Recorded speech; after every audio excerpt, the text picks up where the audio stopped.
अनायसे ते पालखीला कोण असतात? पालखी कोण वाहत असते? भाव बढिया कोण? भोई वाहतात. कोण वाहतात? भोई.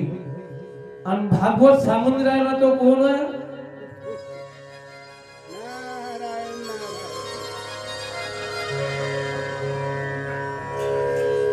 कळलं का? जो भागवत सांगून राहिला तोही भोईच होय. जे व्यासपीठ आहे, आता सांगतो तुम्हाला, हे व्यासपीठ आहे. या व्यासपीठ हे कोणाचं आहे? ते एका भोयाचंच आहे. खोटं नाही. व्यासपीठ सत्य नाही करतो, सत्य नाही बोलत, सत्य बोलतो. हे जे व्यासपीठ आहे, जे ज्याला आपण व्यास म्हणतो, ते भोईच आहे.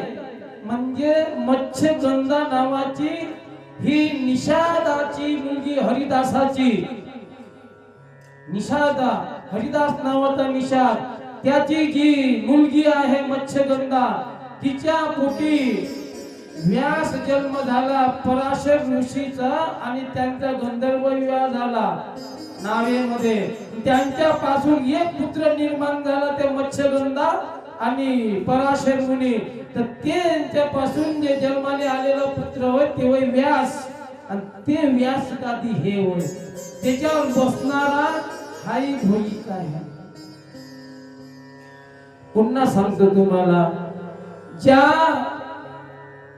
ज्याच्या ग्रंथावर, ज्याच्या रामायणावर रामाला चालावं लागलं, आणि तो सुद्धा एक भोईचा आहे.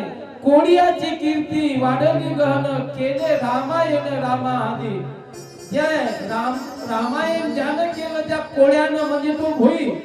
त्याच्यावर श्रीराम प्रभूला चालावं लागलं, तोही भोईच होता.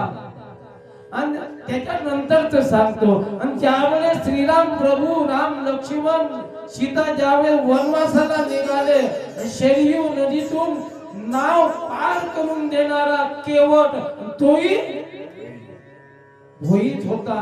शिवाजी महाराजांची पालखी वाहून नेणारे तेही, आणि तुम्हाला कथा सांगणारे तेही सत्य बोलतोय. एकही असत्य नाही त्यामध्ये गोष्ट. हा शास्त्राचा पुरावा, मी जाणकार शास्त्राचा आहे म्हणून तुमच्या समोर प्रगट केलं. आज